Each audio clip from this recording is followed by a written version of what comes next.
ऐसे प्रायः शर्त यह है कि हाइड्रोजन जुड़ी होनी चाहिए ऑक्सीजन से।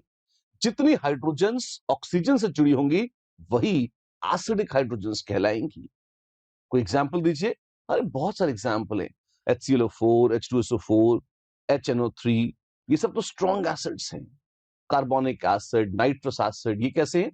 ये वीक एसिड्स हैं। स्ट्रॉन्ग हो सकते हैं, वीक हो सकते हैं, कैसे भी हो, हैं ये सारे के सारे कैसे एसिड्स। अच्छा, ऑक्सो एसिड्स, जी हाँ ऑक्सो एसिड्स। जैसे स्ट्रक्चर देख लीजिए, H2SO4, H2SO4 में आप देखिए sulphur central atom, O double bond, OH, ठीक है। Carbonic acid C double bond हो, OH।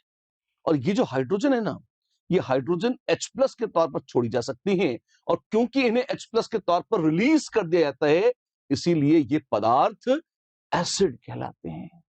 वाओ, तो ये कैसे रिएक्ट करेंगे बेस के साथ? क्योंकि हम तो बेसिस की बातें कर रहे हैं, NaOH की बात कर रहे हैं, क्या NH के साथ रिएक्ट करेंगे? मस्त। कैसे, आइए देखते हैं।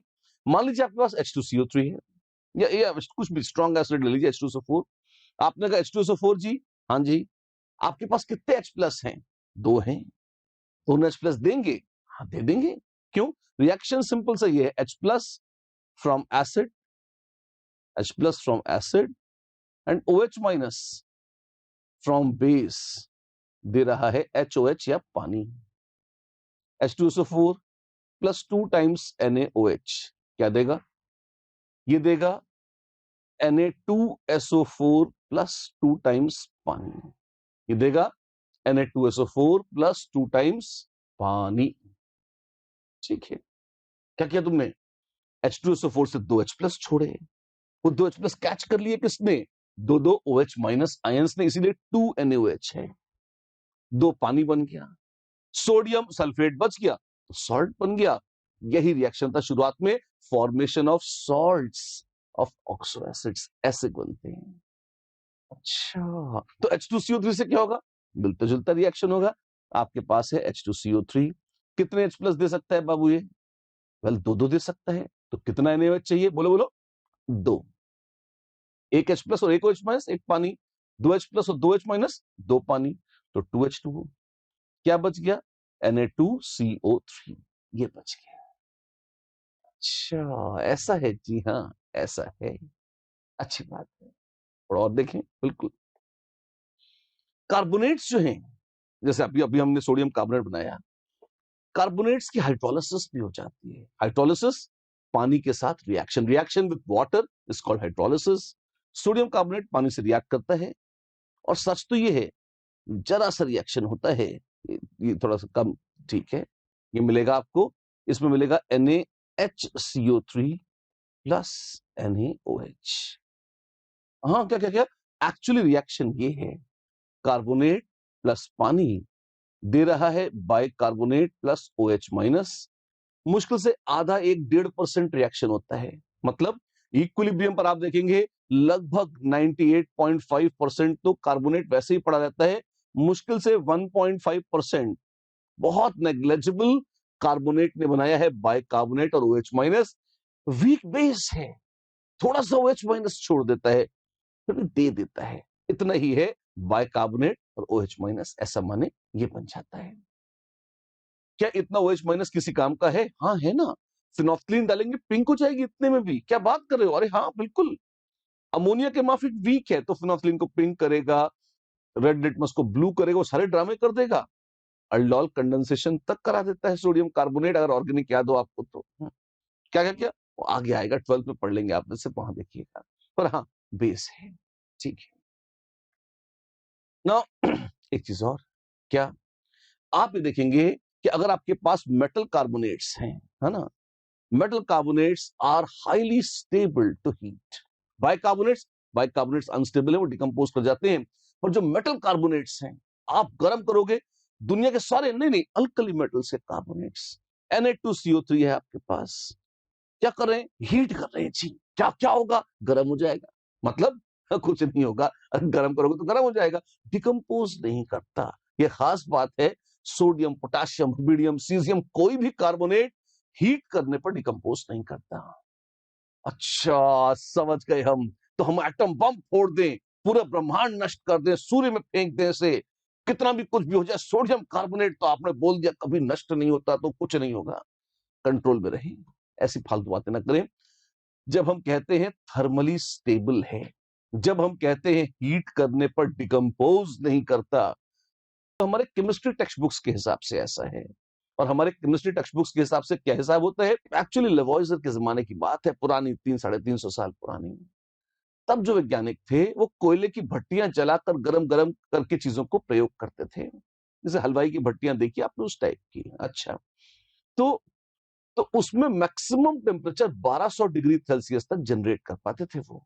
अच्छा, और तो अगर कोई भी पदार्थ 1200 डिग्री सेल्सियस तक डिकम्पोज नहीं करता, पिघलने की बात नहीं कर रहा हूं मैं, पिघल जाए कोई दिक्कत नहीं है, डिकम्पोज नहीं करता, तो हम बोल देते हैं कि वो थर्मली स्टेबल है। क्या बोलते हैं हम? तब हम बोल देते हैं कि वो थर्मली स्टेबल है। अच्छा, और और ये sodium carbonate, sodium, potassium, rubidium, caesium, कोई भी कार्बोनेट 1200 डिग्री सेल्सियस तक डिकम्पोज नहीं करता, इसलिए बोल दिया जाता है भैया स्टेबल है थर्मली। बस इतनी सी बात है। और ज्यादा हीट करेंगे, अमृत पीकर कोई नहीं आता, एक ना एक दिन तो कोई डिकम्पोज हो ही जाएगा।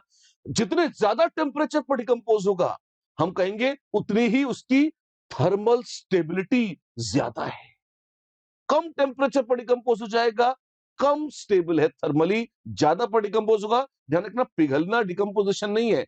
बर्फ पिघल जाती है, अनस्टेबल नहीं है, पानी स्टेबल है। 1200 डिग्री तक पानी को गर्म करो, स्टीम बन जाएगी, गर्म होता जाएगा, वो टूटता नहीं है, तो वाटर थर्मली स्टेबल माना जाता है। अच्छा, ऐसा है? जी हाँ, ऐसा ही है। तो सोडियम कार्बोनेट, नो रिएक्शन, कुछ नहीं होता हीट करने पर। अरे वाह, कोई कार्बोनेट डिकम्पोज नहीं करता ना, ना, ऐसा नहीं है।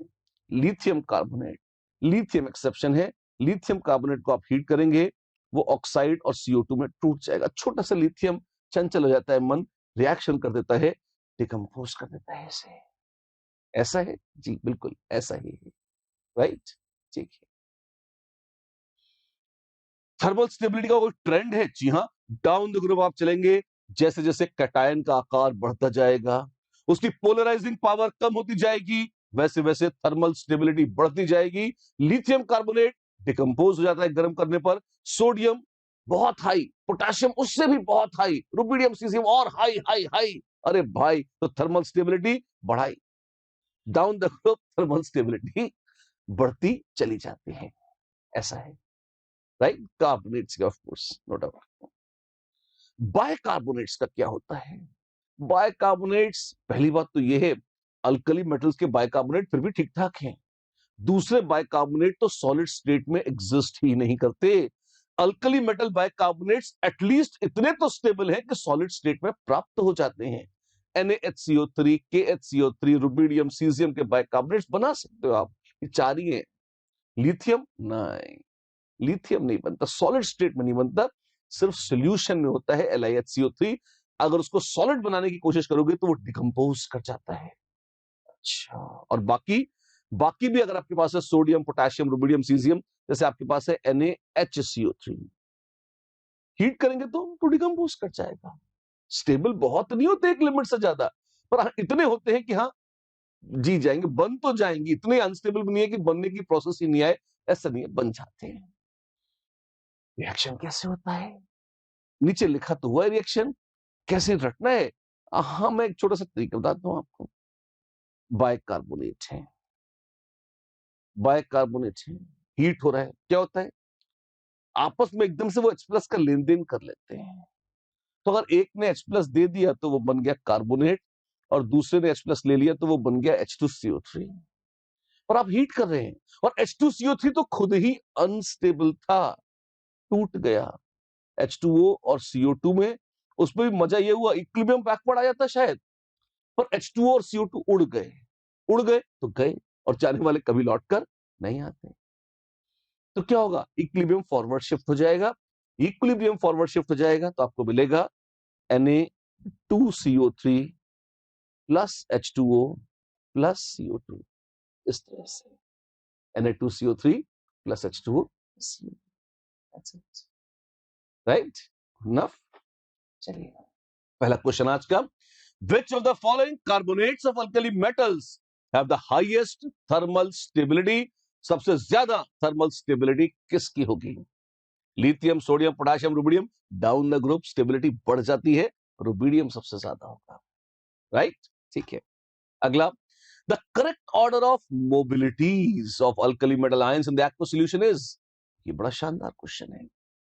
ये मोबिलिटी क्या मतलब होता है? मोबाइल से कोई संबंध है? हाँ, मोबिलिटी का मतलब कितनी तेजी से चल सकता है कोई आयन। मतलब जैसे जाए चले, हाँ, ऐसे नहीं होता। हम ऐसे बोलते हैं कि भैया देखो, अगर मान लीजिए आपने कोई इलेक्ट्रिक फील्ड लगा दी, ये क्या होती है? मतलब आपने दो प्लेट्स रख दी, एक पे प्लस चार्ज, एक पे माइनस चार्ज है, तो हम कहेंगे एक इलेक्ट्रिक फील्ड बन गई। उसके बीच में एक सोल्यूशन को रख दीजिए, उस सोल्यूशन में sodium, potassium, rubidium, caesium, lithium, विथियम सारे अल्कली मेटल के कटायन रख दीजिए। तो क्या कटायंस जो हैं सोल्यूशन में हैं और प्लस चार्ज वाले हैं, तो क्या वो माइनस वाली प्लेट की तरफ अट्रैक्ट होंगे? हाँ, होंगे। उसकी तरफ चलना शुरू करेंगे? बिल्कुल चलना शुरू करेंगे। तेजी से? क्या बराबर तेजी से जाएंगे? नहीं, अलग अलग स्पीड से चलेंगे। जो जितना छोटा है वो उतनी तेजी से भागेगा, और जो जितना मोटा है उतना धीरे धीरे डोम डोम डोम डोम ऐसे चलेगा। अच्छा यार, ये तो बड़ा अजीब है, तो कॉमन सेंस है। जितना छोटा उतना तेज, जितना विशाल उतना धीमा हो जाएगा। अगर छोटे आयन तेजी से चलेंगे, अगर छोटे आयन तेजी से चलेंगे,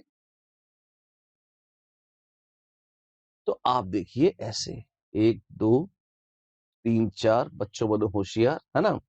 आप इसमें देखिए होगा क्या कि क्या उनके साथ जो वाटर मॉलिक्यूल्स जुड़े हुए हैं, कैसी बातें कर रहे हो, ये कहां से आ गए ना टेट्राहेड्रली, जैसे लिथियम के साथ डेल्टा माइनस चार्ज वाली ऑक्सीजन अट्रैक्ट होकर जुड़ी हुई है। हम कहते हैं ना ये हाइड्रेटेड है या ये सॉल्वेटेड है। अच्छा, और ऐसे ये भी देख सकते हैं कि इनके जो दूसरे हैं, इनके साथ और भी जुड़े हुए हो सकते हैं। OH,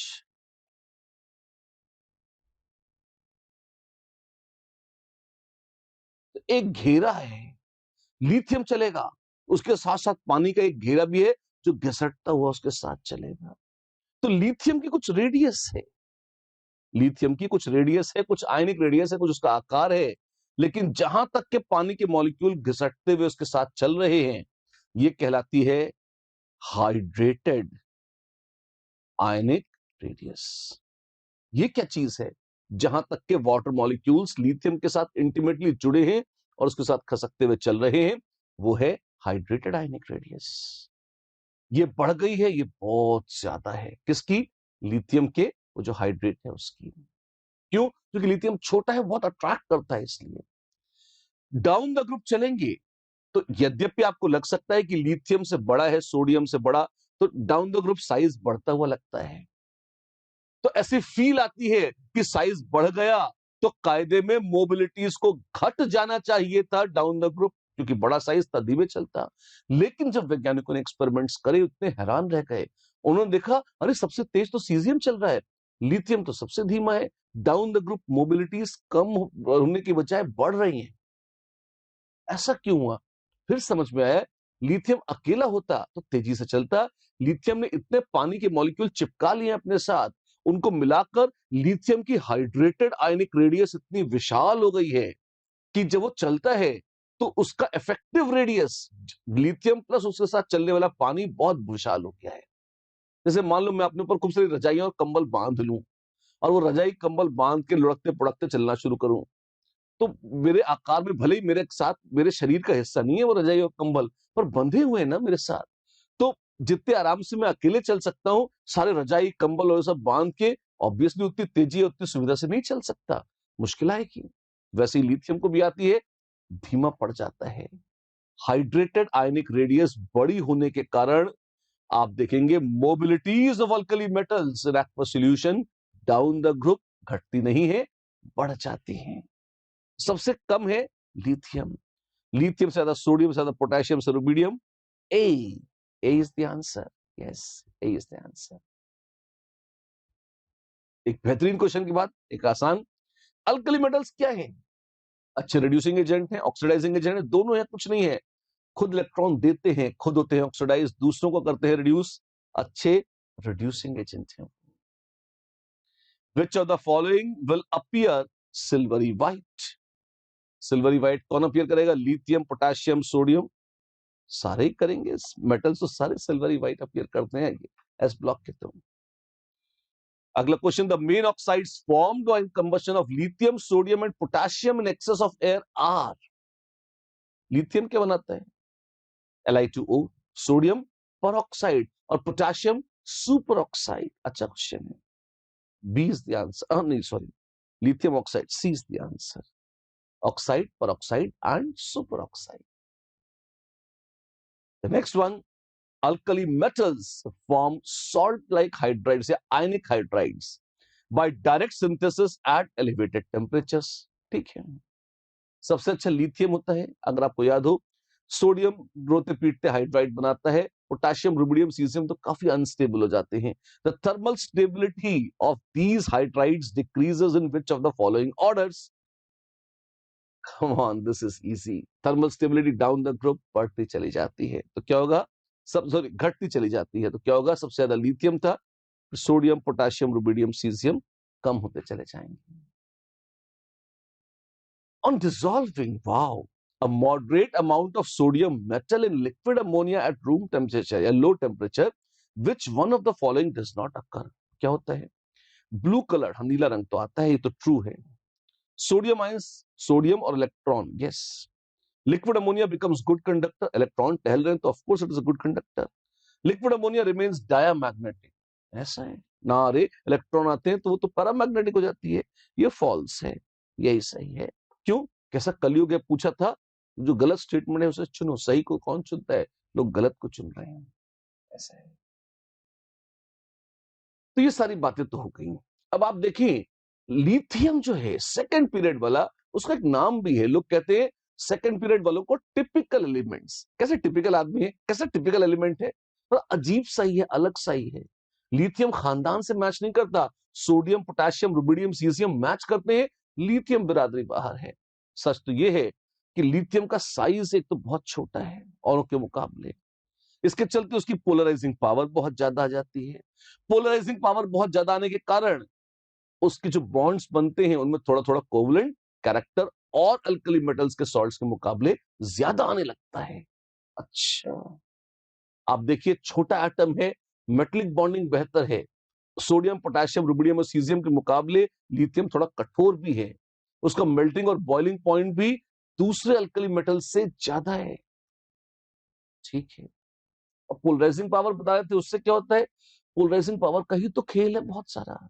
जैसे जैसे बताऊं आपको, नमक है NaCl, KCl, RbCl, CSCl, ये हाइग्रोस्कोपिक नहीं होते हैं, लेकिन अगर आप लिथियम क्लोराइड को हवा में रख दें तो हवा से मॉइस्चर एब्सॉर्ब करके .2H2O बना लेता है, crystalline solid, water of crystallisation. क्यों? छोटा है लिथियम, पोलराइजिंग पावर ज्यादा है, मॉइस्चर एब्सॉर्ब करने की तमन्नाएं ज्यादा है, इसलिए कर लेता है। लेकिन शायद आपने कभी नोटिस किया हो, नमकदानियों में जो नमक होता है, व्हाट इज नमकदानी, क्या बोलते हैं आप लोग उसे? वो टेबल पे रखे रहते हैं ना, छोटे छोटे डब्बे जिनसे छिड़क लेते हैं सॉल्ट वगैरह, है ना। पहले जो सॉल्ट आता था जिसको रॉक सॉल्ट बोलते थे, या जिसको सी सॉल्ट बोलते हैं, समुद्र से प्राप्त होने वाला नमक, उसको अगर आप भर के रखेंगे वो जम जाएगा बारिश में। क्यों? इसलिए नहीं कि नमक ने मॉइस्चर एब्सॉर्ब कर लिया है, उसमें बहुत जरा सी मात्रा में MgCl2 भी होता है। ये MgCl2 हाइग्रोस्कोपिक है, ये पानी एब्सॉर्ब कर लेता था, इसके चलते जो प्रकृति में नमक पाया जाता है वो जम जाया करता था। पर अगर सिर्फ NaCl को आप देखेंगे, आप पाएंगे वो बिल्कुल फ्री फ्लोइंग है और उसमें कोई वाटर ऑफ क्रिस्टलाइजेशन नहीं होता। क्यों? क्योंकि सोडियम की पोलराइजिंग पावर उतनी नहीं होती जितनी लिथियम की है। ऐसा है, जी हाँ ऐसा है, अच्छी बात है।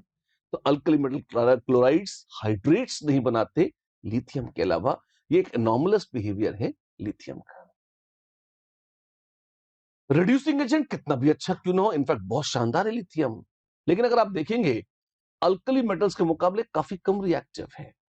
अच्छा, लिथियम रिएक्टिव नहीं है? अल्कली मेटल्स के मुकाबले काफी कम रिएक्टिव है।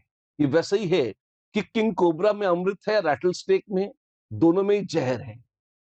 तो इसका मतलब अगर रैटल स्नेक में कम जहर है, इसका मतलब ये नहीं कि अपन उसको डसवाते रहे रोज और मजा ले उसका, नहीं जहर है, मर जाएंगे यार, क्या बात करते हो, है ना। तो इसका मतलब सिर्फ यही हुआ, किंग कोबरा बहुत ज्यादा खतरनाक था, तो रैटल स्नेक कम खतरनाक है पर है।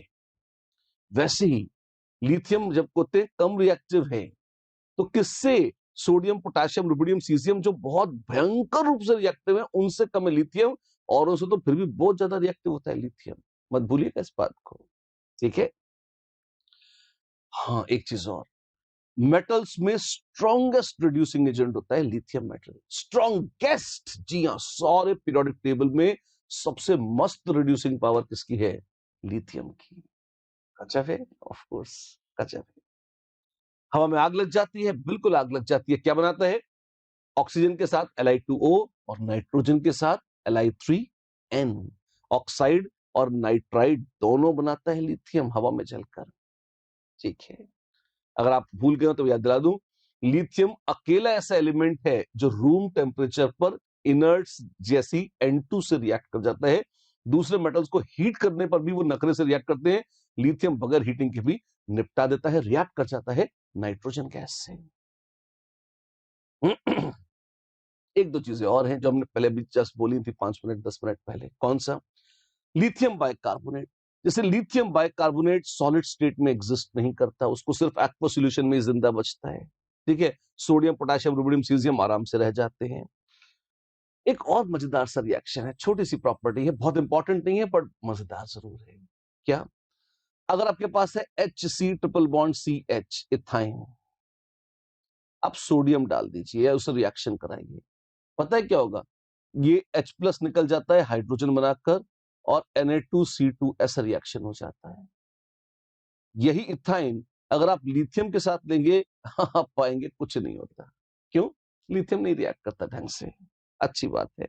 Lithium does not form ethynide on reaction with ethyne, क्यों, it forms nothing, it doesn't react only. अच्छा, और बाकी बाकी सारे अल्कली मेटल्स,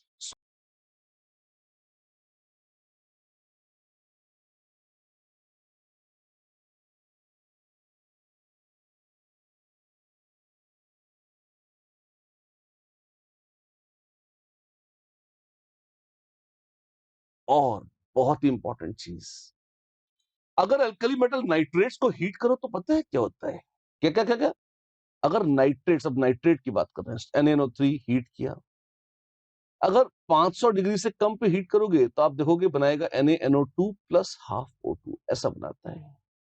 अच्छा, पोटेशियम ऐसे ही, रुबिडियम ऐसे ही, सीजियम ऐसे ही, लिथियम नहीं, लिथियम का कह रहे हम तो अलग है, हम तो टिपिकल हैं, तो हम टिपिकल काम करेंगे, वो बनाएगा, आप उसे हीट करेंगे तो बना देगा Li2O plus reddish brown NO2 gas plus O2 gas,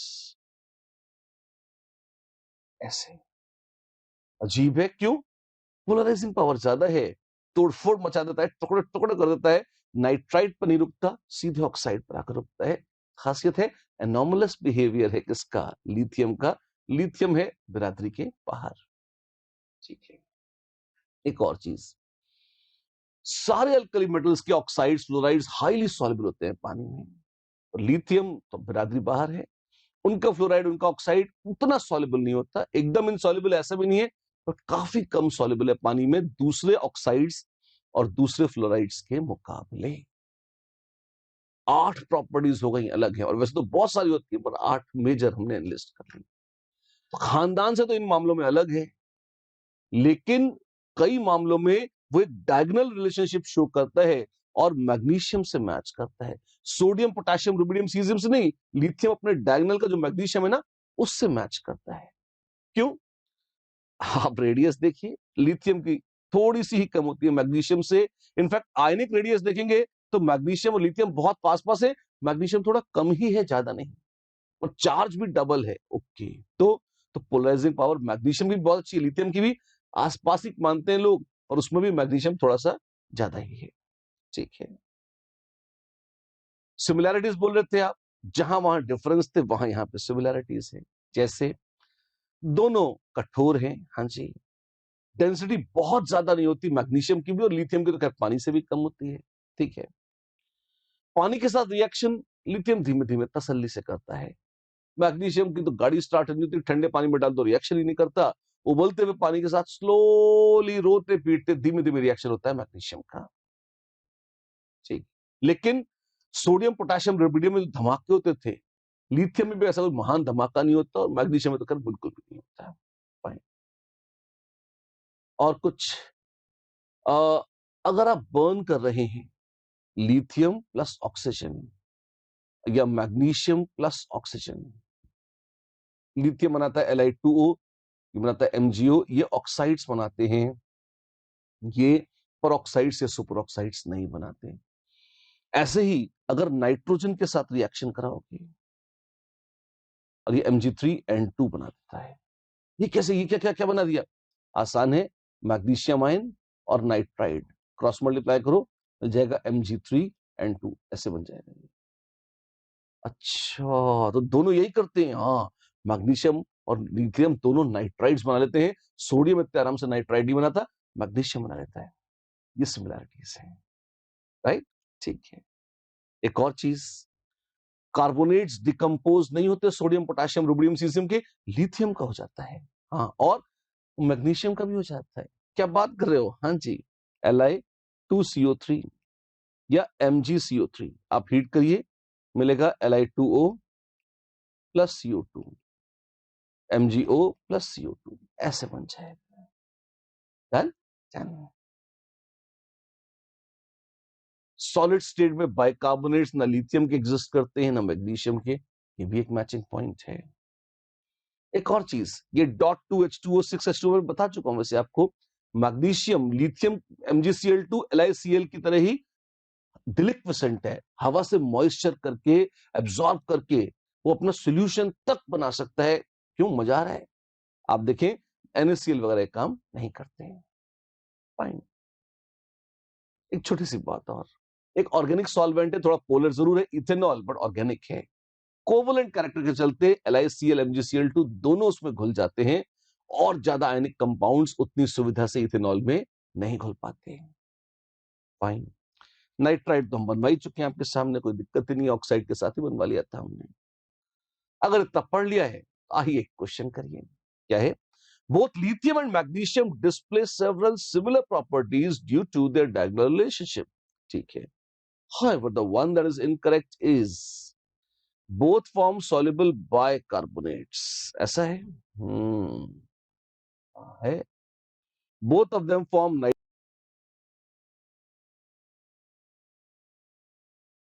की प्रिपरेशन बड़ी भव्य है, बहुत ही यू नो बहुत शानदार बुद्धि और चालाकी से बनाया हुआ एक सेल है, कास्नर क्लेनर सेल या केल्नर सेल, मेरे बड़े फेवरेट सेल्स में से है ना। तो ये कई सारे कॉन्सेप्ट्स लगा के, बहुत बढ़िया बुद्धि का प्रयोग लगा के उन्होंने वो सेल बनाया है। NaOH बनाते हैं इलेक्ट्रोलिसिस से। किसकी? वहां से शुरू करेंगे जो प्रकृति में उपलब्ध है। प्रकृति में क्या उपलब्ध है? नमक। तो एक्वा सॉल्यूशन लेते हैं नमक का और उसकी इलेक्ट्रोलिसिस बड़े स्टाइल से करते हैं। ये ब्राइन क्या होता है? ब्राइन का मतलब होता है एक्वस NaCl। इस सेल का नाम है कास्नर केल्नर सेल। यहां से कहानी हमारी शुरू होती है। कैथोड मरकरी का लिया जाता है, इस वजह से कभी कभी इसे मरकरी कैथोड सेल भी कहते हैं। एनोड सबसे सस्ता कार्बन का पड़ता है, तो कार्बन का बना लेते हैं, चालू करते हैं। अब ये जो मरकरी कैथोड है, ये बड़ा स्पेशल है। ये क्या करता है? रिएक्शंस, ठीक है अपनी जगह, इनको देख लेंगे, पर एक बार सेल को देखिए, क्योंकि ये सेल बड़ा शानदार और बहुत ही मजेदार है। क्या है? आइए बताते हैं आपको। होता यह है कि आपके पास इस सेल में है मरकरी, जो कि कैथोड का काम कर रहा है। अच्छी बात है। तो ये कहां पर भरा हुआ है?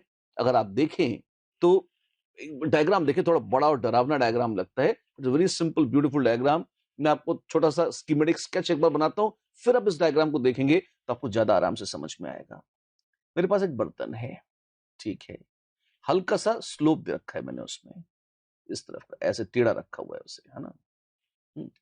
तो या तो उसका बॉटम टेढ़ा ही बना लें या किसी स्लोपिंग जगह पे उस बर्तन को रख लें, जैसी आपकी श्रद्धा हो। ऐसे है, और यहां मैंने मरकरी को रखा हुआ है। अच्छा, और ये जो मरकरी है, बढ़िया है, ठीक है, उसके ऊपर मैंने कार्बन एनोड्स लगा रखे हैं। ये क्या है? ये कार्बन की प्लेट्स हैं, रॉड्स हैं, उनको जोड़ा हुआ है और नीचे मरकरी भरा हुआ है। बड़ा शानदार काम है। और उसके ऊपर क्या करूंगा, अब मैं इसमें सॉल्यूशन डाल देता हूं, किसका? नमक का। अच्छा, नीचे क्या है? नीचे मरकरी है। यहाँ पे डायग्राम में शायद आपको स्पष्ट न दिख रहा हो, है ना? लेकिन ये नीचे क्या, वो पाइप पाइप में यहाँ पे ये जो है यहाँ पर है ना, मरकरी। तो यहाँ नीचे मरकरी है। मरकरी को भी हम हाईलाइट कर देते हैं, ऐसे देखिए आप, ये जो पोर्शन है ये मरकरी का पोर्शन है। अच्छा, ऊपर से उसमें क्या आ रहा है? उसमें NaCl एक्वस लगातार आ रहा है। अच्छा, इससे क्या होता है? अब रिएक्शन देखिए, बड़े मजेदार रिएक्शन होते हैं। मरकरी को हम माइनस से और एनोड्स को इकट्ठा करके हम प्लस से कनेक्ट कर देते हैं। अब क्या होगा? एनोड पर होता है ऑक्सीडेशन। ऑक्सीडेशन में इलेक्ट्रॉन छीन लिए जाते हैं, एनायंस जाते हैं एनोड के पास, और क्लोराइड आयंस से इलेक्ट्रॉन छीन लो तो क्लोरीन बना देते हैं। और जो इलेक्ट्रॉन छीने थे एनोड से, उन्हें पटक देते हैं कहां? कैथोड पर। कैथोड पर पटक देंगे तो क्या मिलेगा? अब एक तो रिएक्शन था, Na+ से मिल सकता था सोडियम, और दूसरा रिएक्शन था पानी के रिडक्शन से भी OH- और हाइड्रोजन मिल सकती थी। जैसा कि पुराना पुश्तैनी काम था, ये दो संभावनाएं थी। मैं ये नहीं कह रहा होता है, मैं कह रहा हूं दो संभावनाएं थी। अच्छा, होगा क्या? अब देखिए होगा क्या। यहां पर आती है फन एलिमेंट, या जो मजेदार बात है। आमतौर पर, ध्यान से सुनना मेरी बात, आमतौर पर सोडियम मेटल का रिडक्शन बहुत मुश्किल होता है। एक्वा सॉल्यूशन में तो कभी नहीं होता। उसके बजाय पानी का रिडक्शन हो जाता है। आमतौर पर तो पहला रिएक्शन फेवर्ड होता है। लेकिन आप देखिए, मरकरी इतनी चालाकी से, इतने षड्यंत्र से चुना गया एलिमेंट है। मरकरी की एकदम चिकनी स्मूथ सरफेस होती है। लिक्विड की सरफेस आपने मरकरी कभी देखा हो तो एकदम चमचमाती चिकनी सरफेस होती है, रफ नहीं होती, उसमें खुरदरापन नहीं होता।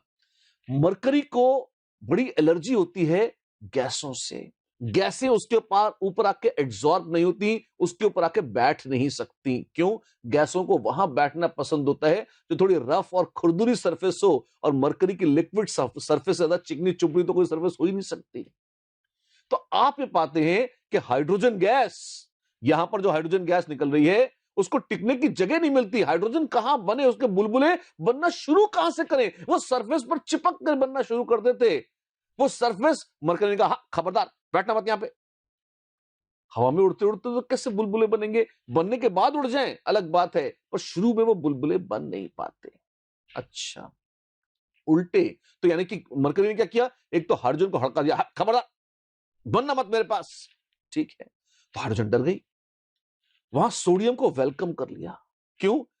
सोडियम ने अगर इलेक्ट्रॉन खा लिया और मेटालिक सोडियम बना लिया, तो सोडियम कहेगा मैं इलेक्ट्रॉन कैसे खाऊं, मैं तो पानी से रिएक्शन होता है, और यहां तो एक्वा सॉल्यूशन डाला हुआ है आपने। तो मरकरी कहता है कोई बात नहीं, मैं छुपा लूंगा। मतलब, तुम कौन? मेटल। हम कौन? मेटल। मेटल मेटल भाई भाई। जैसे ही सोडियम बनता है, वो मरकरी में घुल जाता है।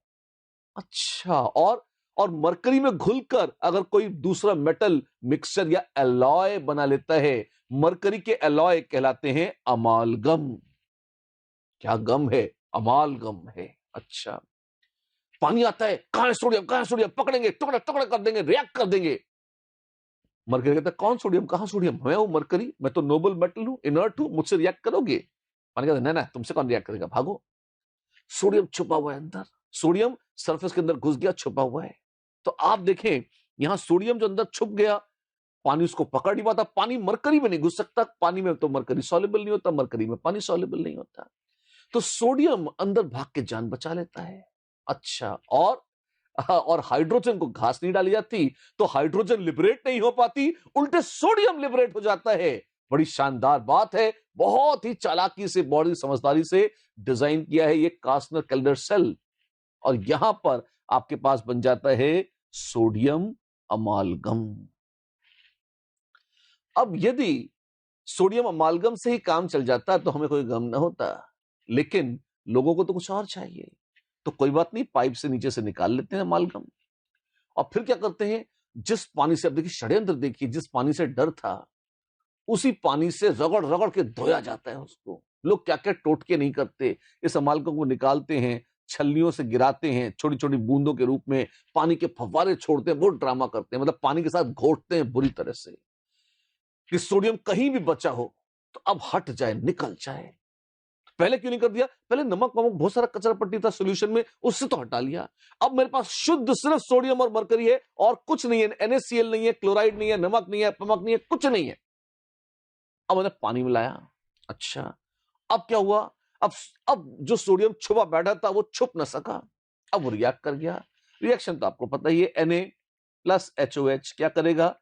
NaOH plus half H2। अच्छा तो यहां से H2 निकल गई, जी हाँ, और NaOH बन गया। ये ऊपर नहीं, आउटलेट नीचे होनी चाहिए। सोल्यूशन नीचे से निकलते हैं ना कि ऊपर से, है ना? तो ठीक है, कोई कोई हर्ज नहीं है, जहां से अच्छा बनाते रहे, है ना?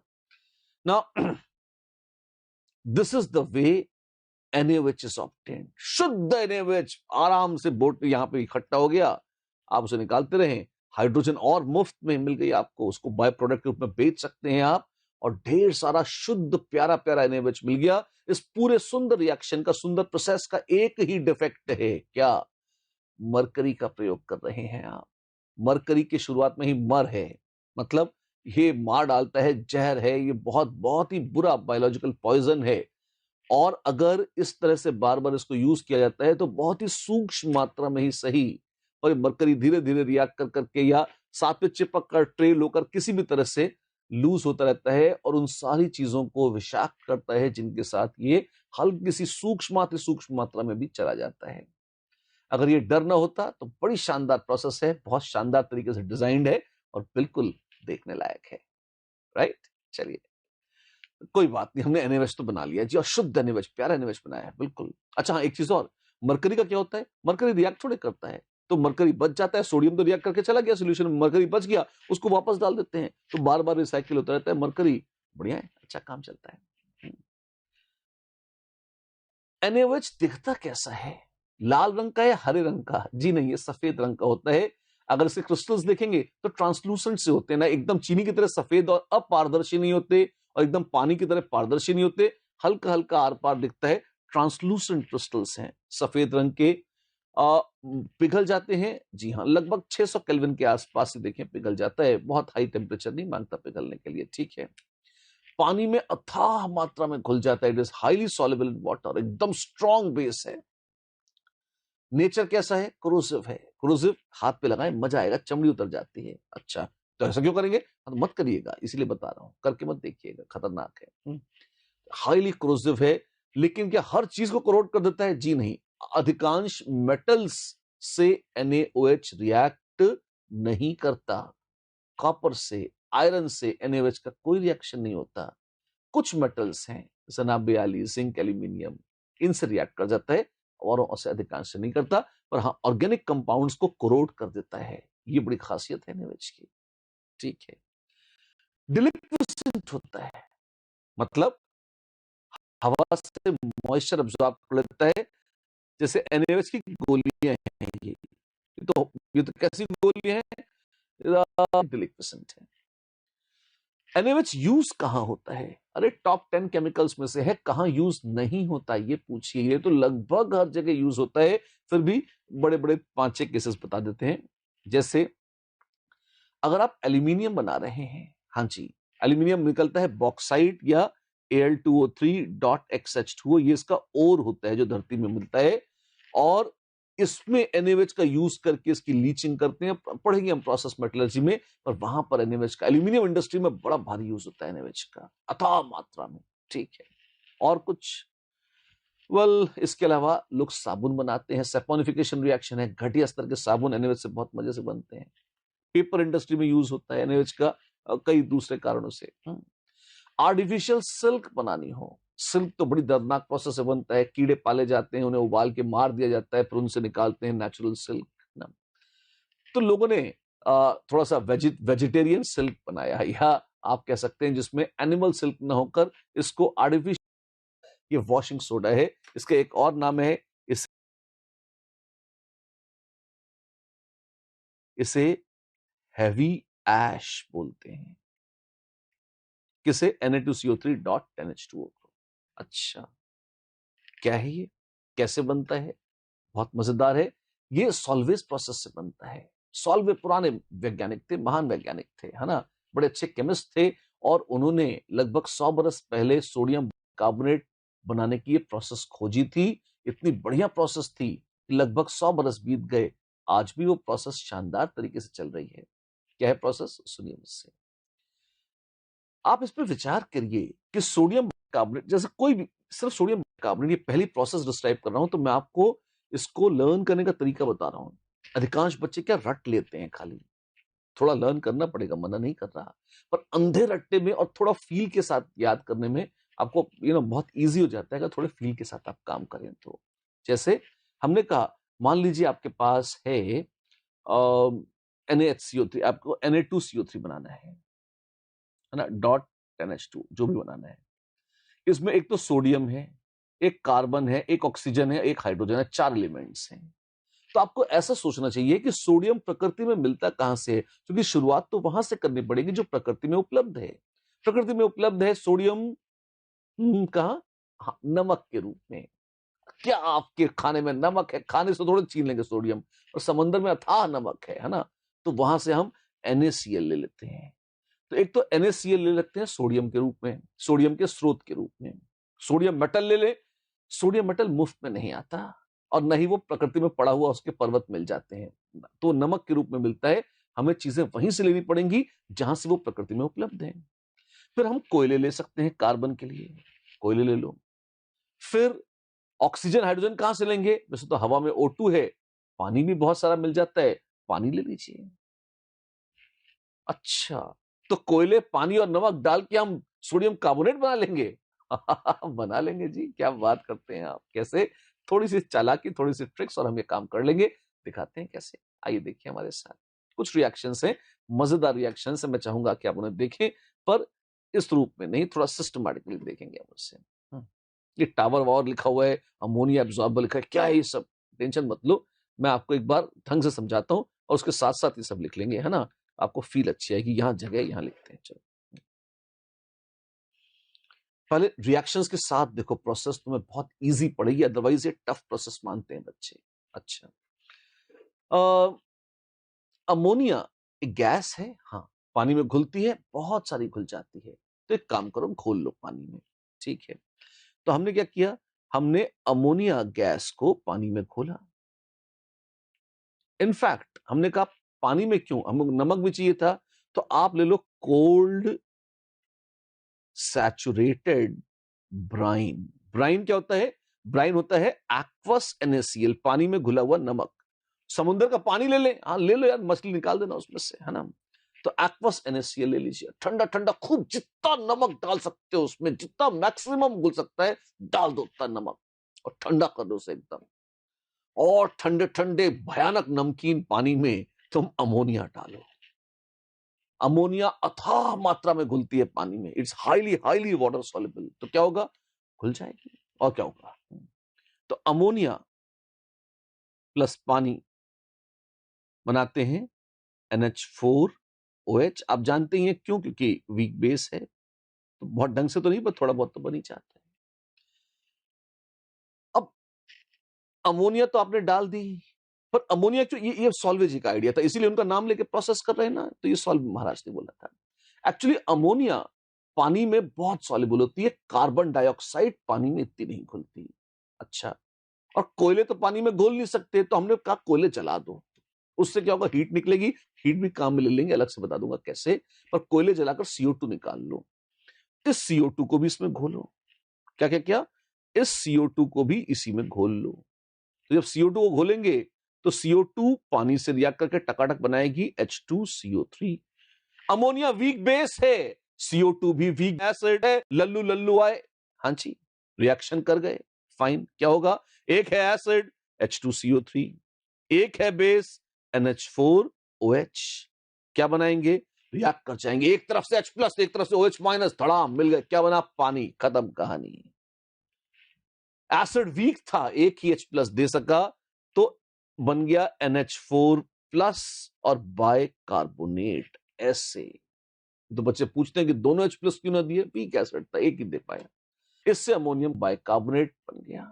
अच्छा, अगर इतनी ही बात होती तो कोई दिक्कत ना होती, लेकिन ये जो अमोनियम बाइकार्बोनेट अब बना है, जी रहा था अपनी जिंदगी, पर तभी सॉल्ट को याद आया, अरे यहां तो सोल्यूशन में नमक है। हाँ जी, और एकदम से याद आया सोडियम और बाइकार्बोनेट बहुत ज्यादा सॉल्युबल नहीं होते, तो धड़ाम से प्रेसिपिटेट हो जाता है और सोल्यूशन में बच जाता है NH4Cl। एक साथ इतनी सारी चीजें हो गई।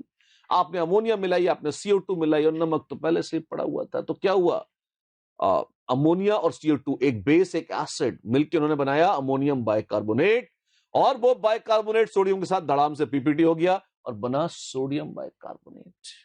ओ माय गॉड, सॉल्यूशन में क्या है, सॉल्यूशन में NH4Cl बच गया है। अच्छा, आपको सोडियम बाइकार्बोनेट बनाना था, PPT में वो आ गया, आपने बना लिया, बड़े खुशी की बात है, लेकिन तो एक बार ही बनाया है, अपने को तो लगातार काम चाहिए, और अमोनिया का खर्चा लग गया अपना। तो अब लोग क्या करते हैं, एक नया ड्रामा रचते हैं। वो कहते हैं काम करें, अमोनियम क्लोराइड तो किसी काम का है नहीं हमारे, क्यों ना इससे वापस नोच ले अमोनिया। ऐसा काम करते हैं लोग, ऐसा काम। तो क्या करते हैं, अब अगेन कैसे निकाले इसे, तो उनको याद आता है कि प्रकृति में एक और चीज मिलती है, कौन, कैल्शियम कार्बोनेट। तो कहते हैं काम करो, कैल्शियम कार्बोनेट चट्टानों के रूप में मिलता है, अथाह मिलता है, मार्बल भी कैल्शियम कार्बोनेट है, चूने का पत्थर बोलते हैं, खूब सारा मिल जाता है, हर जगह पूरी दुनिया में मिल जाता है। तो उनका कोयले जलाओ और इसे गर्म करो, एक तो इससे निकालो CO2, एक तो कोयले जली तो CO2 निकली, और इसको डिकम्पोज किया तो भी CO2 निकली, वो सारी CO2 लाकर लोग डिंग डिंग डिंग डिंग डिंग डिंग डिंग यहां खपा देते हैं। अच्छा, चलो कुछ काम भी आ गई। हाँ। अब ये जो कैल्शियम ऑक्साइड है ना, इसको वो डाल देते हैं अमोनियम क्लोराइड में। पता है इससे क्या होता है, कैल्शियम ऑक्साइड जब पानी में जाता है तो हिसिंग साउंड के साथ रिएक्ट करता है, पानी उबलने लगता है, अथाह हीट निकलती है, और strong base calcium oxide, oxide ion, ऐसे अमोनियम से छीन लेते हैं H+, अमोनियम से छीन लेते हैं H+। अमोनिया ने H+ लिया था तो बनी थी अमोनियम, H+ चला गया है तो क्या बनेगी, अबे वापस बन जाएगी ना, कौन, अमोनिया, या ठीक है ना, अमोनिया बन गई। एक ऑक्साइड कितना H+ खाएगा, दो H+ खाएगा, तो दो अमोनिया बनाएगा, बड़ा अच्छा है। और अमोनिया को आप हीट भी कर रहे हो तो ये उड़ के बाहर चली जाएगी। कैल्शियम बच गया, हाँ जी, और दो क्लोराइड आ गए, बच गए, हाँ जी, और पानी बन गया, बिल्कुल जी, बल्ले बल्ले, बिल्कुल।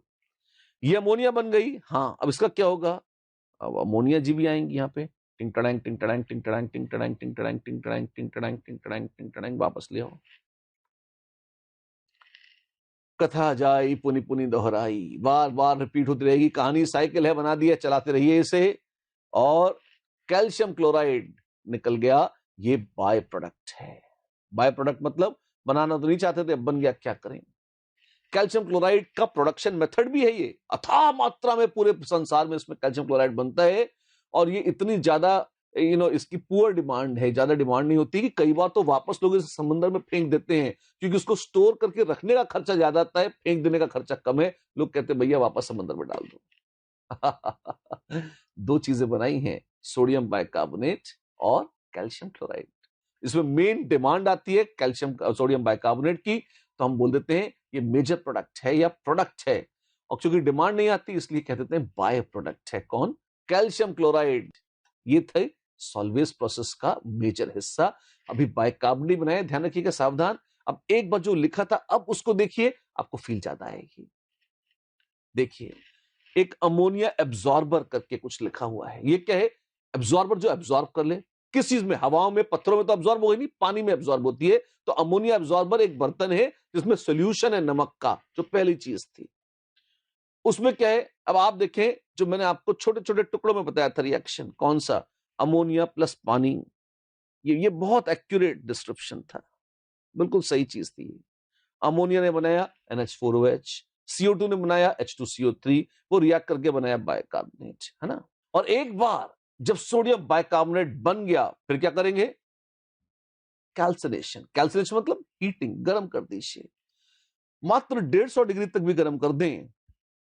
अभी देखा था ना, बाइकार्बोनेट डिकम्पोज कर जाते हैं, कार्बोनेट, H2 और CO2 बेचारे आत्मा की तरह उड़ जाते हैं। ठीक है, ये सब तो हो गया, बड़ी मजेदार बात है। अब क्या है, अब कुछ अमोनियम आयंस बच गए हैं क्लोराइड के रूप में, शायद थोड़ा बहुत बाइकार्बोनेट के रूप में बचे हों, तो क्या होगा, आप उसे गर्म करिए, गर्म करेंगे तो ये टूट जाएगा, अमोनिया निकल जाएगी। हाँ, और अगर कैल्शियम हाइड्रोक्साइड डाल देंगे, आपने तो कैल्शियम ऑक्साइड डाला था, एक ही बात है यार, कैल्शियम ऑक्साइड प्लस पानी, जैसे ही पानी में डालोगे पानी से रिएक्ट करके बना देगा कैल्शियम हाइड्रोक्साइड, और NH4 प्लस और OH माइनस रिएक्ट करेंगे तो बनती है अमोनिया और पानी। तो यहां से देखो हमारे पास है 2 टाइम्स NH4 प्लस और है कैल्शियम हाइड्रोक्साइड। क्या किया, यही OH, ध्यान से देखना रिएक्शन कैसे लिख रहे हैं, OH माइनस 2 है, तो हमने अमोनियम 2 ले लिए, क्या किया, 2 अमोनिया बना दी, 2 पानी बना दिए। ये देखने में फैशनेबल लगने लगा। और क्या करना है, स्टाइल मारना है तो कैल्शियम बच गया था, कैल्शियम जोड़ दीजिए। अच्छा, और यहां पे क्लोराइड जोड़ना है तो क्लोराइड जोड़ दीजिए, बस ऐसे आ जाएगा। वो रिएक्शन आ गई जी, ये जो आप बोल रहे थे इसको देख देख के हैरान हो रहे थे, रिएक्शन भी फील कर लीजिए, समझ लीजिए, समझा दिया एक एक टुकड़ा करके आपको रिएक्शन को। कम चर्चा होती है इस तरह से, लोग सीधा रट्टा मार लेते हैं, अंधा भूल जाते हैं, फिर दुखी होते हैं। ऐसे समझ के याद करेंगे तो तुरंत याद हो जाएगा आपको, 2 बार देखेंगे, तीसरी बार में एकदम दिमाग में फटाफट सेट हो जाएगा सीमेंट की तरह।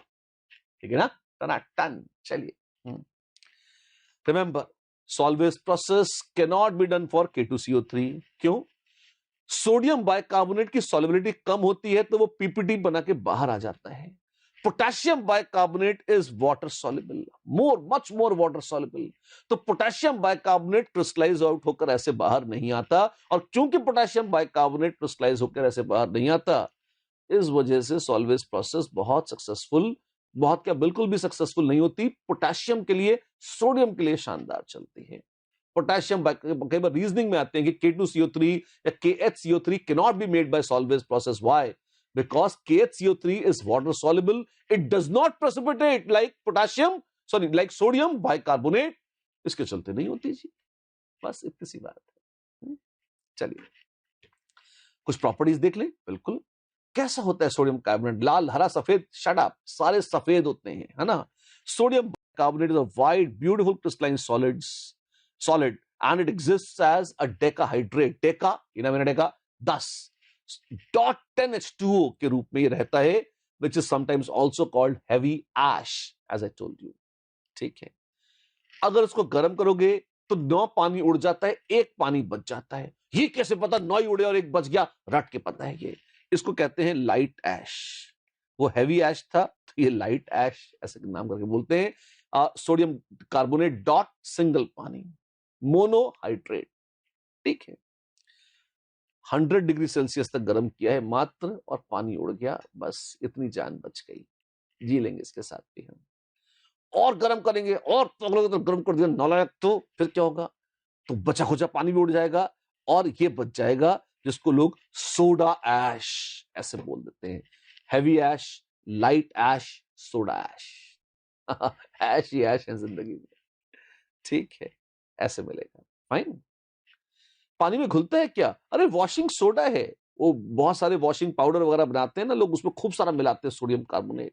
अच्छा इंग्रेडिएंट नहीं माना जाता, क्योंकि उससे हाथ कट जाते हैं, हाथ कट जाते हैं, ये हाथ मुझे दे दो ठाकुर, इस तरह से नहीं, स्किन कट जाती है हाथ की, और लोगों को बड़ा इश्यू होता है, विज्ञापन बहुत दिखाते हैं इस तरह के साबुन वाले।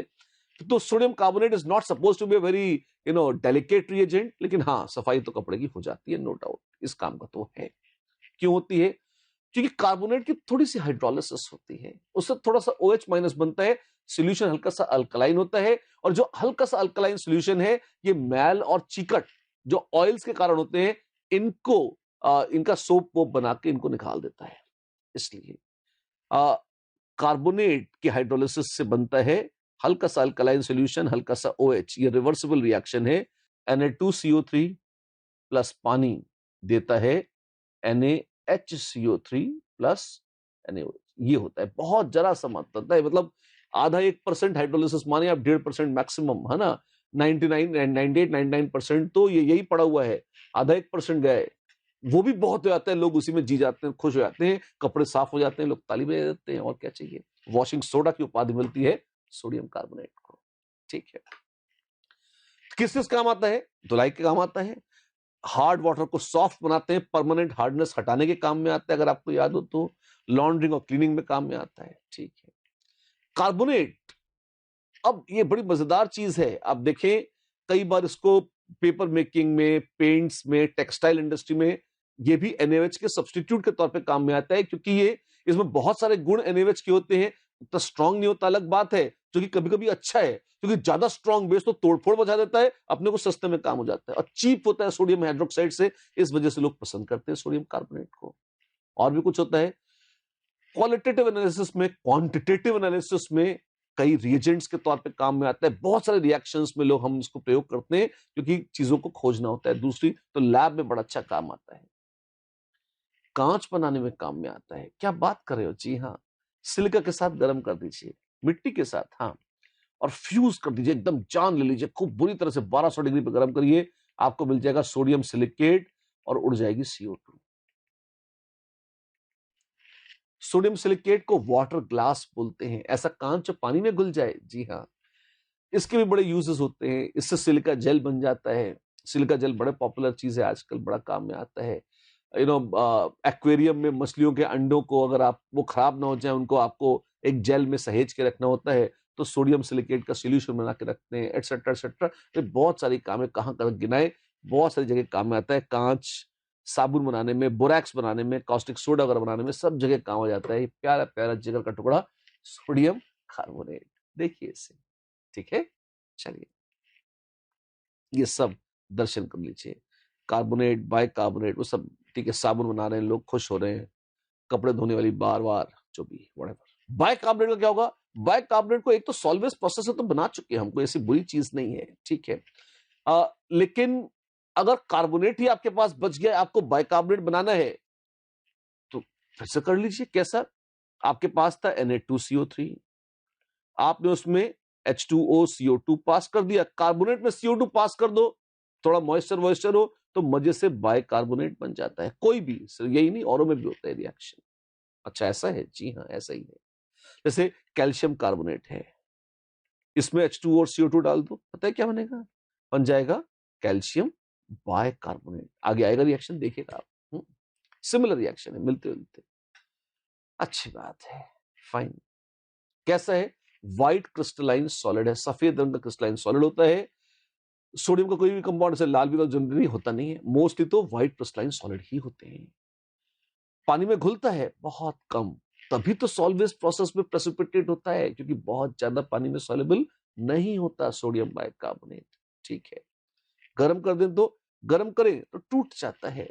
कार्बोनेट H2O CO2 बना देता है, और हम कितनी बार बोल चुके हैं इसे, 3-4 बार आ जाता है ये रिएक्शन। इसी वजह से इसे बेकिंग सोडा बोलते हैं। क्यों?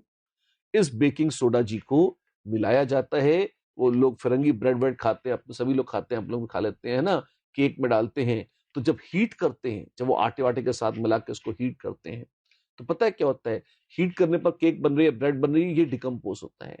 CO2 H2O बनते हैं। H2O तो कहां जाएगा बेचारा, CO2 गैस के रूप में निकलती है, तो केक में जो जाली जैसी बन जाती है, ब्रेड में जो जाली बन जाती है, कितना जाली काम है। हाँ, वो उसमें CO2 के बबल्स बबल्स बबल्स जो निकल रहे होते हैं, उसके कारण वो जाली बन जाती है।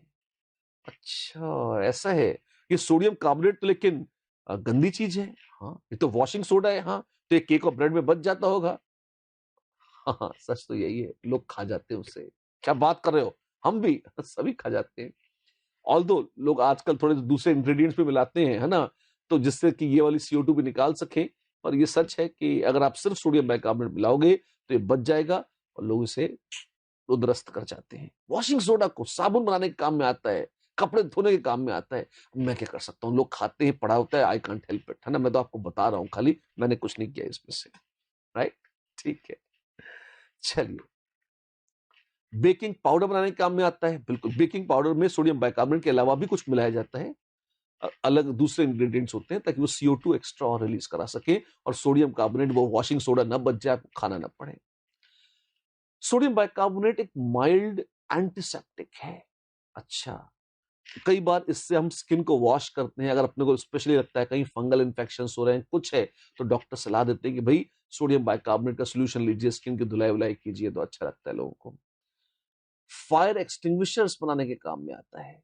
कभी आपने देखा है आग लग जाती है तो लोगों एक सिलेंडर जैसी मशीन होती है, उसको प्रेस करते लीवर, एकदम बढ़िया मस्त तरीके से उसमें से एकदम फव्वारा निकलता है CO2 का और आग बुझ जाती है।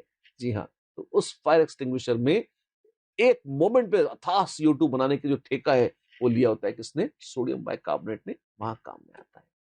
अच्छी बात। And this brings us to the tastiest of all, NaCl.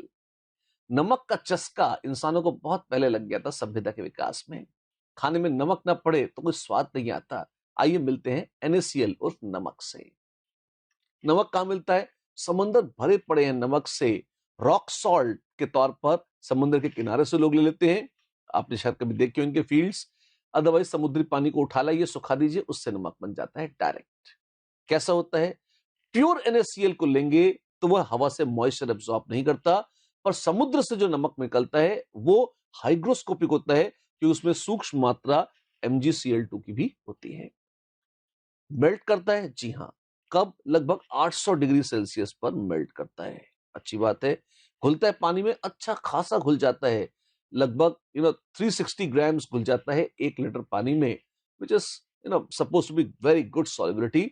Obviously नमक, समुद्र में इतना सारा नमक है, पानी में तो घुला हुआ है ना, तो सॉल्युबिलिटी अच्छी है।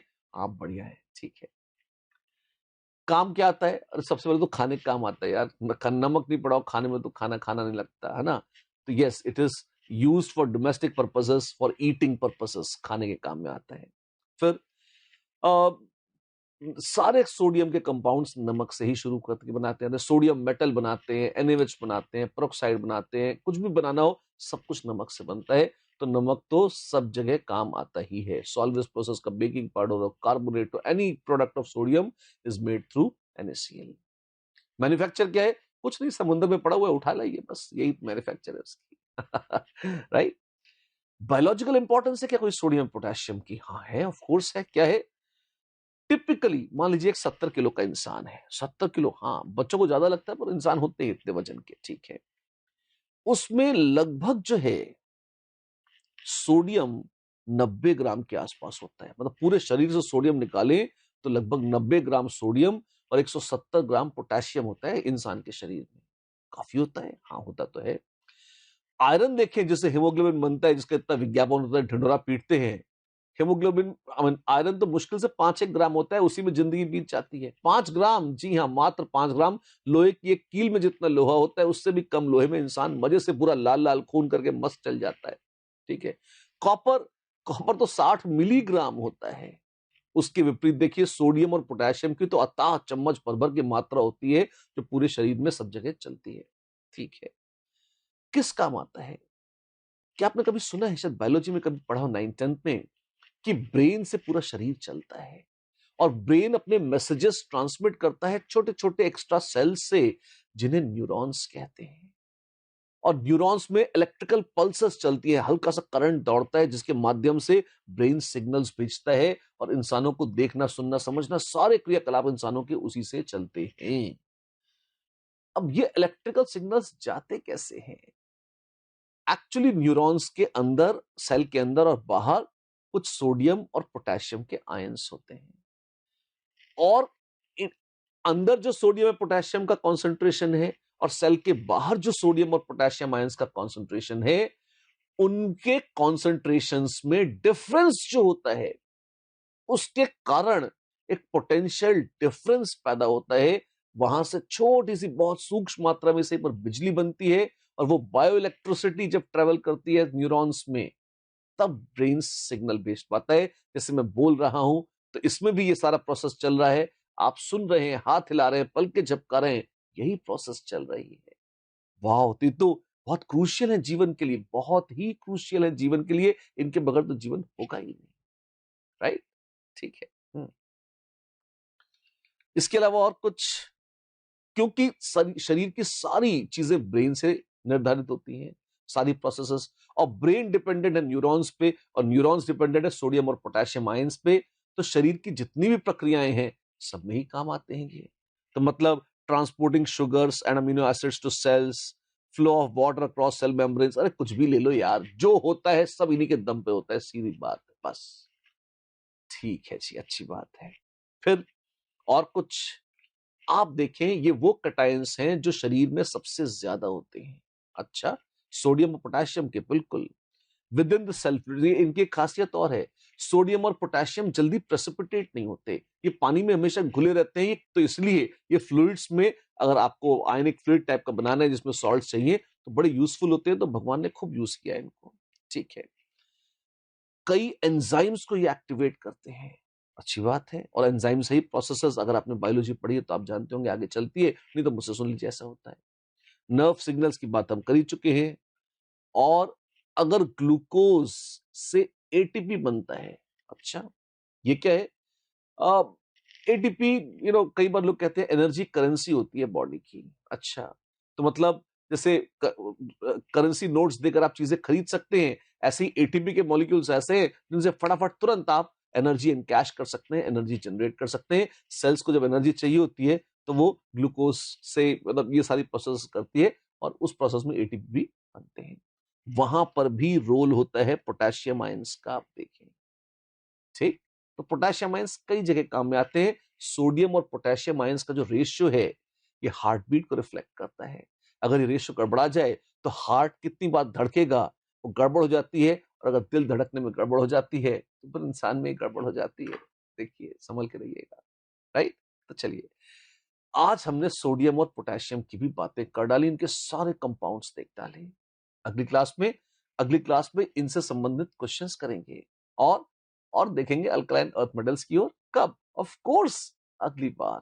लेकिन ढंग से पढ़ना, अच्छे से लर्न करना, जो आज पढ़ा है नोट्स में लिखा है